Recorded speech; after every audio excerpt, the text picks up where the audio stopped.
Gaudete, from the first word of this liturgy, itself taken from this epistle. Brethren, rejoice in the Lord always. Again I say rejoice. Something which has come into a beautiful Taizé canon, which, when split up into 4 parts, creates a wonderful atmosphere in church. But what is joy? You parents and grandparents right now are scratching your heads to the maximum to try and create joy to satisfy the itches of the little people that have been given to understand that joy cannot be unless such and such comes to them.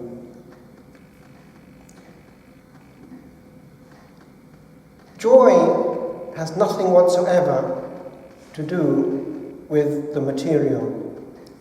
Having said that, it is true that the absence of physical well-being does tendentially create an absence of interior well-being, and prolonged can cause depression, pain. The great thinker and philosopher Simone Weil has this passage in her writings. You can find it in L'attente pour Dieu, the waiting for God, that only physical pain is something which impinges even directly on the interior.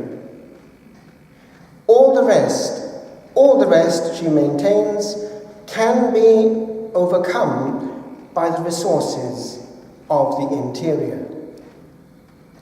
Now, that's profound, because we actually can limit the damage of internal pain by our reaction to it. We don't have to be, in that sense, depressed. We can get out of it. Physical pain, however, does reach the depth of the being, especially if it's intense.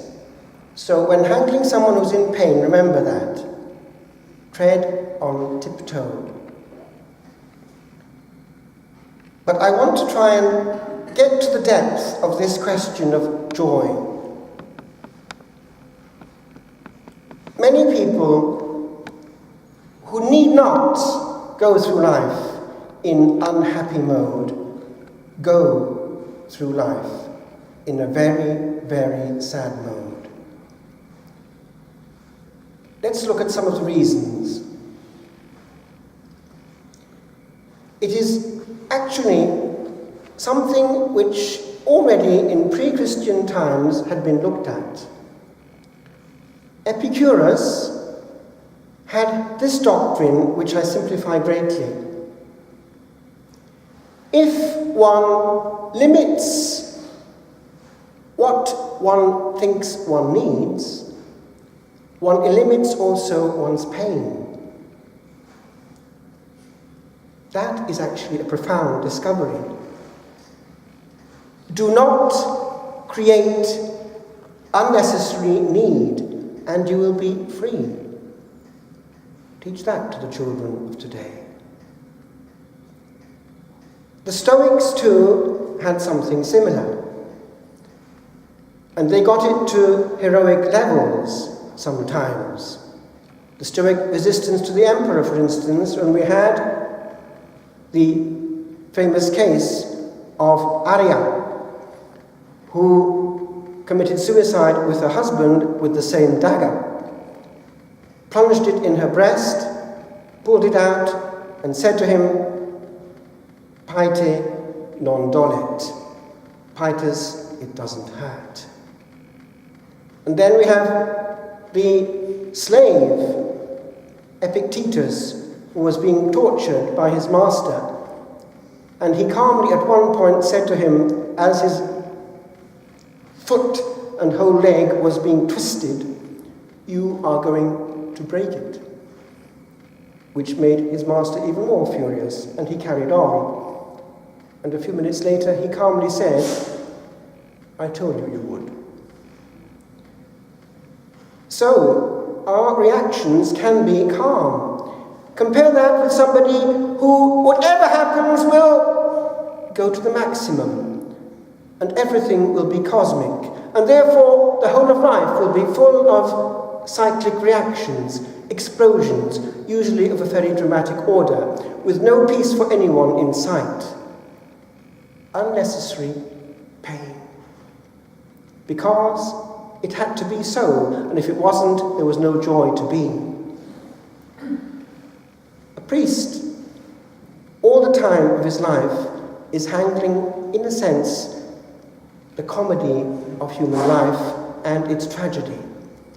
People who unnecessarily go through life being their own worst enemy and a noisome pestilence to all concerned. Is it our case? And one trick is quite simple.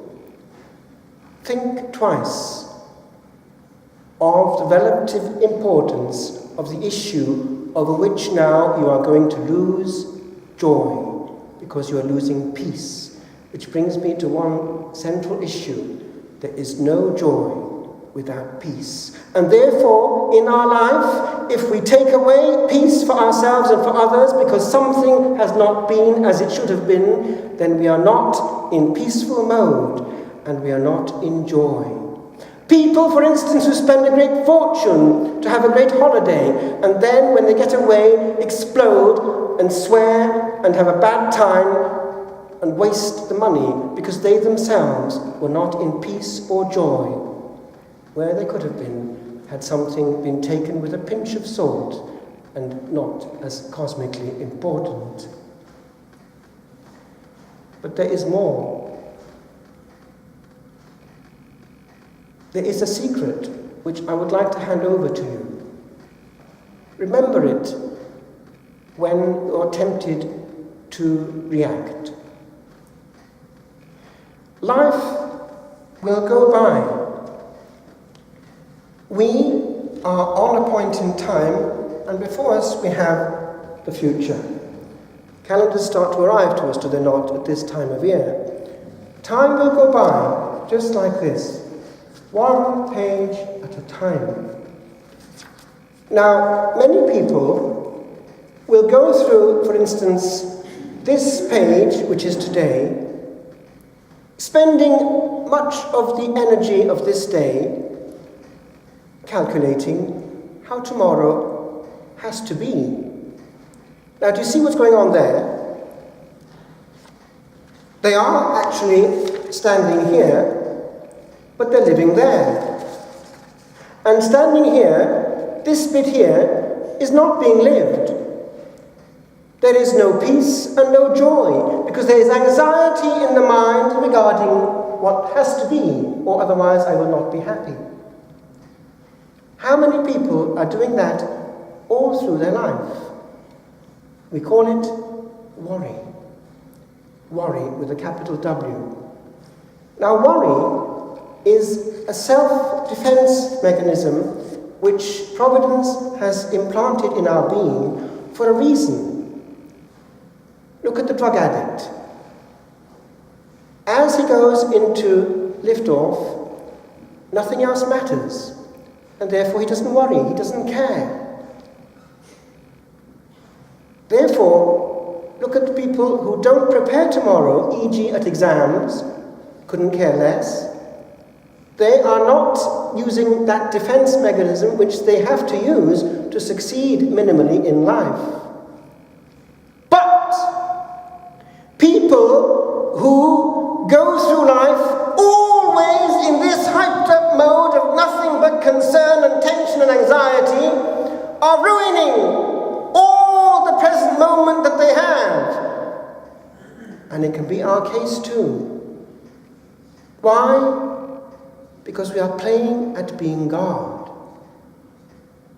The creature is not God. He is created and he receives. So the person who, and this is the secret, goes through life in purely receptive mode, potentially is a person able also to be in peace and joy with simple simple things. One last point. It's when we're deprived of what we really need that we realize what peace and joy could be. E.g., on the way home, we have an accident, and we think to ourselves, if only I could reverse the clock by 1 minute, I will avoid that, but I can't. I'm stuck on this side of that time, and then we appreciate the time before. So too, if when we have our parents and our friends, sometimes just thank God and enjoy their presence without making it unhappy for ourselves and for them, then when it comes to their death, we will not have regrets. But also, my friends, our very existence right now, we take it for granted. When I was novice master, I had lots of Africans in the novitiate, and we heard things like this. Every year, or every week in our area, there will be a huge number of people being buried in the parish around 40 years of age. Why? They have no means of saving lives. And we have a right over 80, 90 years of age. But we don't. We are coming up to the anniversary of this scene. It's a real photograph. It was the 24th of December, 1914. Christmas Eve at the Belgian front in the First World War. I'll just read what it says. In December 1914, invading German troops and the defending Allies were dug in along battle lines in Belgium and France. From sodden trenches, soldiers shot at each other across a no-man's land strewn with injured and dead comrades. But on December the 24th, at points along that western front, Germans placed lighted trees on trench parapets, and the Allies joined them in an impromptu peace. The Christmas truce of World War I, 100 years ago this month. The truce bubbled up from the ranks, despite edicts against fraternization.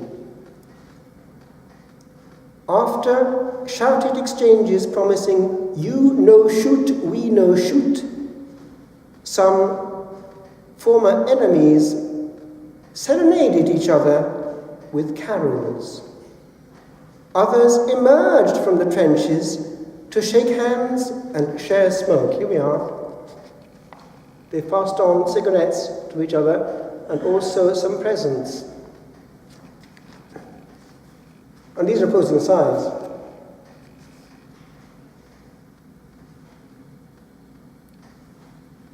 Many agreed to extend the peace into Christmas Day so they could meet again and bury their dead. Each side helped the other dig graves and hold memorials. At one, a Scottish chaplain led a bilingual recitation of the 23rd Psalm. Troops shared food and gifts sent from home, traded uniform buttons as souvenirs, and competed in soccer matches. No one there wanted to continue the war, says the witness, but the top brass did and threatened to punish troops shirking duty. As the new year began, both sides went on with the grim business at hand. And these, I'm sure, a few days later, had blown each other to bits. Life is too short to be spent up in cosmic disasters of our own petty making.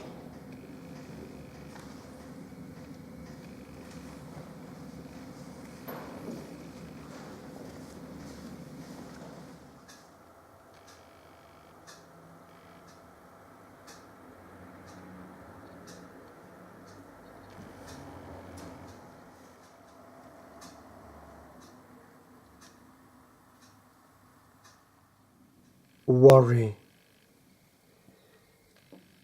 What is a worry? But a laboured thought, a moment doubly lost, a tragedy twice lived, a burden borne and brought to ours it did not own, a comedy viewed by eternal vision that had ways and time enough to think long upon this, and see its caused end with placid gaze, untroubled by a ripple amid bliss.